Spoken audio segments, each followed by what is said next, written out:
this term called sinking fund. Ang ibig sabihin ng sinking fund ay itatabi mo yung pera kasi meron tayong malaking gastusin.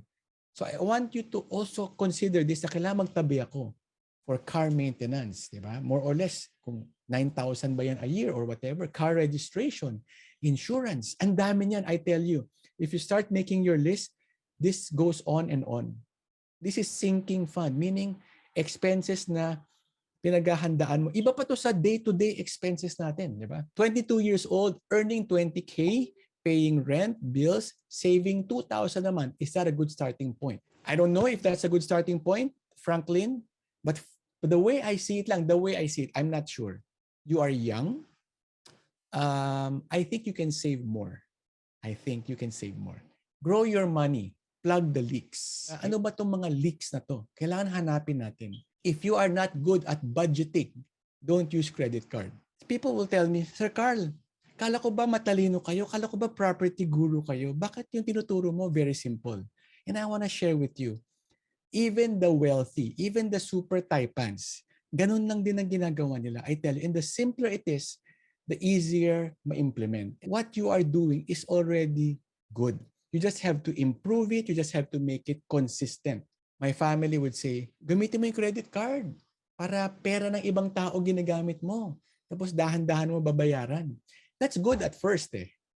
But eventually, pag nag-pile up na, magsisimula yan. 2,000 pesos unpaid. Next month, 3,000 pesos, 5,000 pesos unpaid, 10,000 pesos unpaid, 15,000 unpaid, 25,000 unpaid, hanggang sa 50,000 na yung unpaid mo. Ang hirap na bayaran. How many here can relate with that credit card experience? Pag nag-invite yung barkada, mapapa-oo na lang tayo kasi hindi tayo marunong mag-say no. Shy tayo, di ba? So I want you to learn how to say no. You can still go, pwedeng wag ka mag-order. I just spoke to a friend the other day. Nagbinyag yung anak niya and they ate at a buffet for 30 plus people at 800 peso per head. That's 20 plus thousand pesos. So sabi ko, halos 1 month na sweldo yan ah. Tanggalin mo pa yung expenses mo, it looks like you will need 4 months to be able to save that money na pinag-party lang natin for 1 day. Sabi, hindi sir, okay lang. Kin-credit card ko naman. At saka nakakaya kasi sa family. Ayan na yun. Be realistic. Don't be shy. Nahihiya kasi tayo. If you are not good in budgeting, kung inadmit mo na hindi pa ako magaling sa budget, hindi pa ako marunong. Yeah, impulse buyer ako.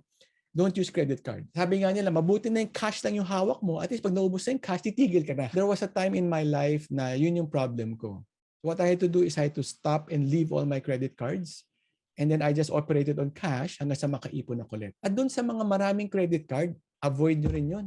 It is not healthy to have many credit cards. Just keep one. Kasi pag marami kang credit card, meron kang 5,000 dito, 7,000 doon, 8,000 doon. Kala mo maliliit lang. Yung pala, 20 plus thousand na lahat. Who is getting your money? Pag nakuha na natin yung sweldo natin next week, saan napupunta ang ating 10,000, 15,000, 8,000? If I use the word budget kasi, sabihin natin, alam ko na yan, Sir Carl. But I want to challenge you. I want you to ask yourself, who is getting your money? Diba? That is where the budget comes in.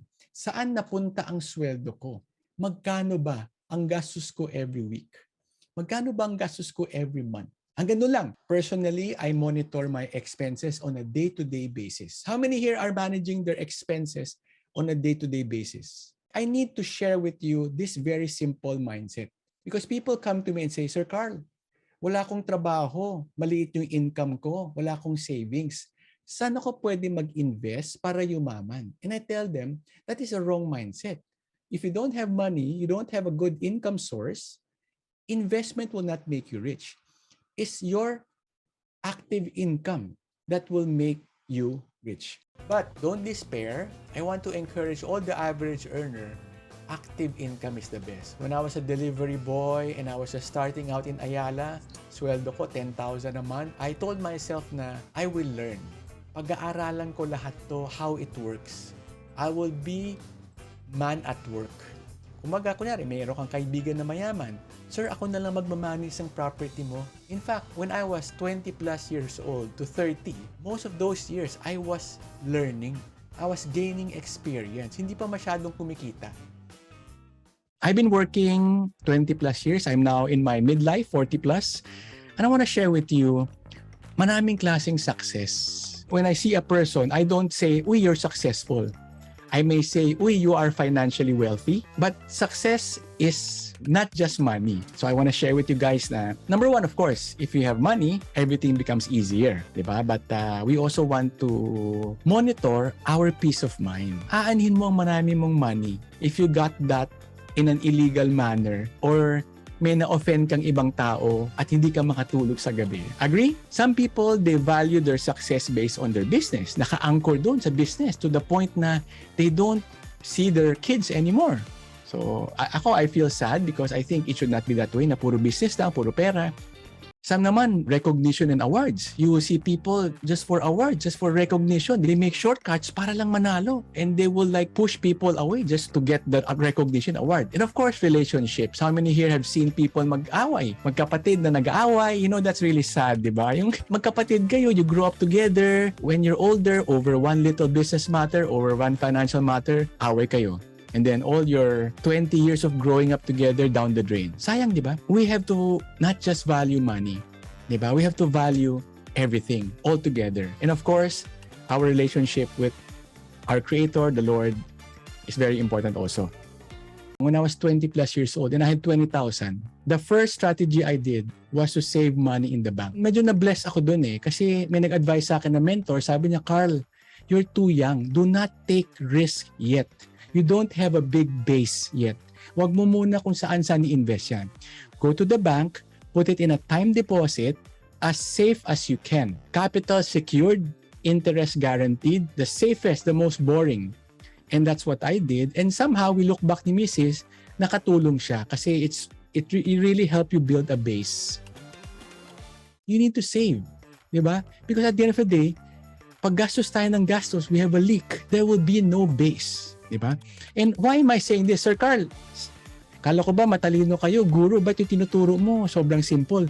Because it is so simple, sometimes we forget it. Sometimes people are so much in a hurry to invest, but there is no savings, there's no base. So what are assets? The simple base is bank products. I tell you, you have to start from that. Save in the bank, safe, secure. It will teach you a lot of discipline and habit to have those savings. Rental properties, of course, the best successful business. I have to say successful kasi ang business lang, pag hindi successful, it will not give money to your pocket. So you can either be a partner in a business or have a small business and you have people managing it. Reliable employees, I tell you guys, if you're an employee, you're a manager, you have team members, and that team member is pabibo, he is an asset. Because he will give money to your pocket. So take care of your team, take care of your people. They are your asset. Ako personally, I call team member human resources. Especially if they have skills na wala mo. Diba? Your weakness is their strength, then that is a resource.